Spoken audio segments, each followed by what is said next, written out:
Hier, j'ai fait une vidéo complète pour comprendre les principes de base pour te bâtir le plus rapidement possible ton indépendance financière et ensuite ta liberté financière. Donc cette vidéo, elle était assez importante et si tu l'as pas vue, je t'invite à la regarder avant de commencer cette vidéo. Puisque aujourd'hui, on va voir en fait très concrètement comment faire. C'est-à-dire que hier, je t'ai donné les principes de base et aujourd'hui, on va voir comment mettre, comment mettre ces principes de base en application. Alors, une chose qui est très importante au niveau du fait de devenir à l'aise financièrement, indépendant financièrement, tu peux appeler ça comme tu veux, mais vraiment de construire son capital financier et de passer dans la catégorie des gens qui vont être à l'aise et on pourrait dire qui ont tout simplement une certaine forme de richesse en fait, puisque même voilà, ce mot riche est assez connoté, mais voilà, de devenir des gens qui vont être vraiment à l'aise financièrement. Donc de faire ce switch entre les deux. Ce que je veux dire, c'est que bien sûr, c'est pas dans 30 jours que tu auras changé complètement ta situation. Mais je voudrais te rappeler cette phrase de Jim Rohn qui, moi, est une phrase qui m'a beaucoup marqué. Je trouve que c'est une phrase qui est très inspirante. Jim Rohn, il disait « Vous ne pouvez pas changer où vous êtes en une nuit, mais vous pouvez changer où vous allez en une nuit. » Et en fait, cette idée de commencer à se sentir mieux par rapport à sa vie, de se sentir plus en alignement par rapport à sa vie, elle est beaucoup dans l'idée de la direction plus que du fait d'être arrivé. Bien sûr, c'est important d'être arrivé, mais si tu commences à changer ta direction, c'est-à-dire que si aujourd'hui, tu vois, dans tes finances, tu as une pression financière parce que tu ne gagnes pas suffisamment, ou que voilà, tu aimerais bien gagner plus et tu vois d'autres personnes qui gagnent plus et que toi, voilà, tu n'y arrives pas, c'est pas tellement, en fait, la problématique, c'est pas tellement où est-ce que tu es actuellement, c'est la direction que tu prends. Et donc, si tu commences à mettre en place des actions qui vont dans la direction que toi tu souhaites, peu importe que ce soit sur les finances ou n'importe quoi, tu vas voir que directement, tu vas te sentir mieux. Et ça, tu peux le faire très rapidement. Tu peux le faire très rapidement.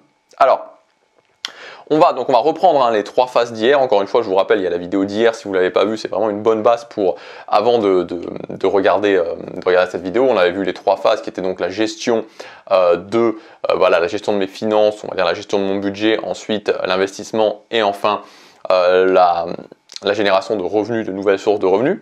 Donc, la gestion de l'épargne, la gestion du niveau de vie, la gestion de son budget, on pourrait dire, que vous gagnez 1200 € par mois ou 3000 € par mois, il faut le faire de toute façon. Donc ne pensez pas que c'est quelque chose qui est réservé aux gens qui gagnent peu, il faut le faire parce que si vous ne faites pas ça, vous partez sur de mauvaises bases. C'est-à-dire que oui, c'est important de générer des revenus complémentaires, mais si je rentre dans une phase où je commence à me dire je n'arrive pas à gérer mon niveau de vie et donc j'essaie d'avoir des revenus complémentaires pour colmater un petit peu le fait que je n'arrive pas à gérer mon niveau de vie, c'est là où on rentre dans un cercle très vicieux où on va gagner plus d'argent finalement pour le dépenser, que ça ne nous serve pas, et le jour où pour une raison X ou Y, on se retrouve à moins gagner d'argent, là ça sera catastrophique parce qu'on n'aura pas appris à gérer notre niveau de vie. Donc dans tous les cas, il faut le faire.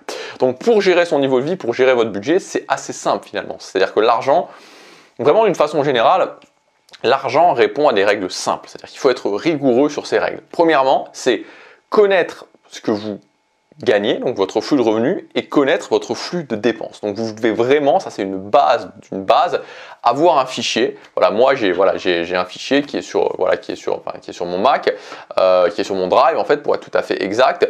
Et donc je note, et donc c'est un fichier qui est mois après mois, qui fait le récapitulatif de mois après mois, qui fait le récapitulatif de toute l'année. C'est un fichier qui est vraiment assez sympa et vous pouvez faire votre propre fichier. Il y a aussi des applications qui permettent de faire ça. Et donc en fait, je note chaque mois, je note moi exactement ce que je dépense dans différentes catégories et donc je sais exactement qu'est-ce que je gagne et qu'est-ce que je dépense. Et ça, c'est très important. C'est la base de savoir, de mesurer. Ensuite, à partir de ça, il faut que vous puissiez vous dire, par rapport à ce que je gagne, il faut que j'arrive à un niveau d'épargne, on va dire minimum 10%, mais idéalement un minimum de 20%. Donc 20%, pour vous donner un ordre d'idée, si j'ai 1500 € par mois, si je gagne 1500 € par mois, ça fait 300 €. Si je gagne 2000 € par mois, ça fait 400 € d'épargne. Donc, à partir de là, vous avez les chiffres et donc c'est à vous de trouver un moyen d'y arriver. Alors peut-être que ça ne va pas être immédiat, mais il faut essayer sur le plus court terme possible de trouver un moyen d'y arriver. Alors évidemment, si vous êtes seul, c'est beaucoup plus facile que si vous avez des enfants ou si vous avez déjà des engagements, des crédits, etc. Mais il faut essayer vraiment de tendre vers ça le plus rapidement possible. Et donc, bon, pour tendre vers ça, le moyen le plus net, le plus direct, c'est de se concentrer sur les grosses dépenses fixes. On a tous des grosses dépenses fixes, et donc ces dépenses fixes, elles vont être très souvent, les dépenses fixes majeures, c'est tout ce qui concerne le logement, tout ce qui concerne le transport, et tout ce qui concerne, on pourrait rajouter l'alimentation, et aussi éventuellement tout ce qui concerne les assurances, etc. Enfin, le groupement d'assurance, groupement assurance-abonnement. Voilà. Et donc il faut réussir à jouer là-dessus. Voilà, donc c'est des choses qui sont pas là. Après, voilà, je connais pas votre situation encore une fois, et il peut y avoir plein de situations différentes. C'est pas forcément des décisions qui sont faciles. C'est-à-dire que par exemple, revendre sa voiture pour prendre un vélo, prendre les transports en commun, c'est pas forcément quelque chose qui est agréable. Mais quand par exemple on voit ce que ça coûte d'avoir une voiture en termes d'achat, en termes d'assurance, en termes de carburant, voilà, c'est pas toujours possible encore une fois si vous habitez, voilà, donc ça dépend encore de la situation, mais il faut à un moment donné, voilà, se poser la question, mettre les chiffres et se dire comment je fais pour en arriver 10, minimum 10%, 20% d'épargne. Ensuite, une fois que vous avez ça, la deuxième chose, ça va être de bâtir sa stratégie d'investissement. Alors, encore une fois, pourquoi tout simplement, pourquoi bâtir une stratégie d'investissement? C'est que si vous gérez bien votre budget, vous allez vous retrouver avec un flux d'épargne qui va arriver. Ce flux d'épargne, il va être de 3 000, 4 000, 5 000, 10 000, pourquoi pas plus d'argent qui vont arriver. Et donc évidemment, ce flux d'épargne, l'erreur, ça serait évidemment de laisser sur un compte courant ou sur un livret A, tout simplement parce que vous faites, encore une fois, on l'a vu dans la vidéo d'hier, vous faites massacrer par l'inflation. Vous perdez littéralement, c'est-à-dire que voilà, vous perdez chaque année de l'argent. C'est difficile de l'économiser, pourquoi le perdre? Donc il faut aller au-delà de ça, il faut aller au-delà aussi de ces peurs, quand je dis ces peurs, voilà, d'investir son argent. Alors, encore une fois, il n'y a pas que des investissements qui sont risqués. Voilà, il n'y a pas que des investissements qui sont risqués. Quand je veux dire investir son argent, c'est-à-dire que c'est beaucoup plus intéressant de mettre son argent sur un investissement sécuritaire qui va rapporter par exemple 2% par an, que de laisser son argent sur un compte courant, par exemple. Voilà. Et donc, voilà, il va y avoir une part, donc sur votre investissement, vous allez déterminer une partie d'investissement qui va plutôt être sécuritaire, une partie d'investissement qui va être plutôt de rendement, donc une partie d'investissement qui va être plutôt agressif. Et donc en termes de gestion de votre épargne et de votre gestion de votre investissement, je me bâtis une épargne de sécurité, un fonds de sécurité qui va être environ 6 mois de mes dépenses, ok?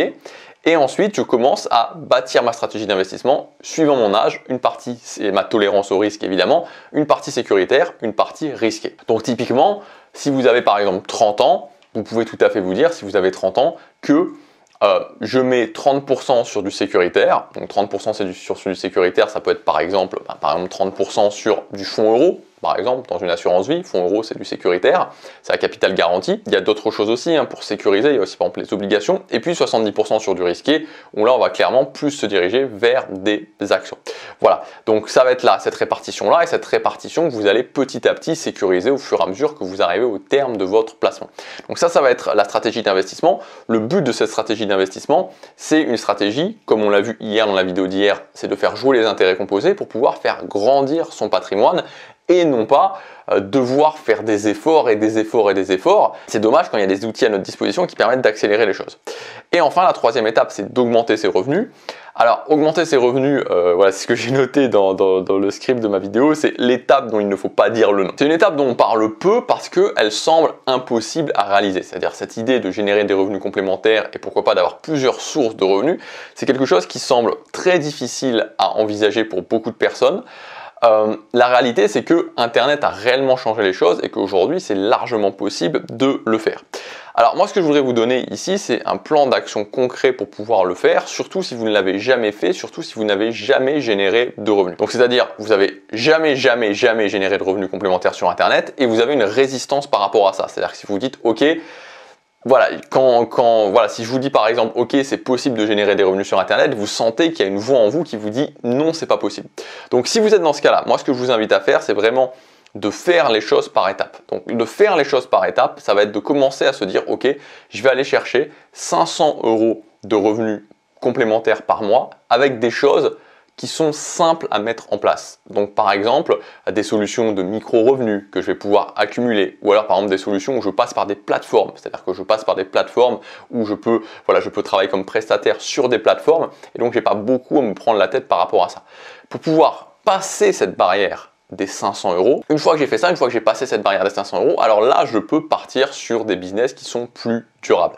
Donc des business qui sont plus durables, moi ce qui me semble intéressant, c'est par exemple l'affiliation, par exemple le coaching, par exemple le freelancing, mais là où je vais plus travailler pour moi, pour mon propre business de freelancing. Et en faisant ça, c'est quelque chose qui est largement envisageable de passer le cap des 1000 euros d'ici un an, par exemple, se fixer 1000 euros par mois une fois que vous avez passé par les 500 euros et ensuite partir sur un business plus durable, c'est largement envisageable de générer les 1000 euros par mois complémentaires. Et évidemment, le but de cette source de revenus, de ces sources de revenus complémentaires, c'est que vous allez pouvoir les utiliser d'un côté pour investir plus et accélérer l'effet de levier, et d'un autre côté pour pouvoir aussi améliorer un petit peu le quotidien, vous avoir un petit peu plus de confort dans votre quotidien, pour pouvoir l'insérer, c'est-à-dire pour pouvoir le mettre un petit peu plus au service de votre niveau de vie. Voilà pour cette vidéo, j'espère qu'elle vous aura aidé. Donc sur une durée relativement courte, c'est largement possible d'avoir mis la machine en marche sur une durée 90 jours, d'avoir vraiment des résultats en termes de gestion de budget, en termes de commencer à investir. Donc commencer à investir, c'est vraiment se faire un plan d'investissement, commencer à mettre pour son fonds de sécurité, commencer aussi à définir sa stratégie d'investissement et aussi avoir généré ses premiers revenus complémentaires. Si vous voulez aller plus loin, hier j'ai mis en ligne un pack de formation. Dans ce pack de formation, il y a notamment une formation, il y a 7 formations au total, mais il y a notamment une formation qui s'appelle 42 façons de générer 500 euros par mois sur Internet, où je vous donne 42 façons, clés en main. Pour chacune des façons, je vous explique exactement comment faire, par où passer. C'est vraiment des choses qui sont simples à mettre en place. Donc à chaque fois, on passe par des sites, par des plateformes existantes. Donc c'est pas des choses que vous avez à créer vous-même, c'est toujours des solutions qui sont simples. Elles sont classées aussi avec compétences, sans compétences. Donc il y a vraiment des solutions que vous pouvez mettre en place si vous avez vraiment aucune compétence. Donc voilà, cette formation 42 façons de générer 500 euros par mois sur Internet, elle est incluse dans ce pack, le pack business et finance. Vous avez au total 7 formations. C'est le premier lien dans la description pour pouvoir accéder aux détails de ce pack. Il y a un prix spécial, il y a un tarif spécial qui est valable seulement aujourd'hui. Donc le pack il est en ligne jusqu'à ce week-end, mais le tarif augmente tous les jours. Donc si vous voulez accéder au meilleur tarif, c'est aujourd'hui. Je vous laisse regarder ça et je vous dis à demain pour la prochaine vidéo. Passez à l'action, chaque jour compte.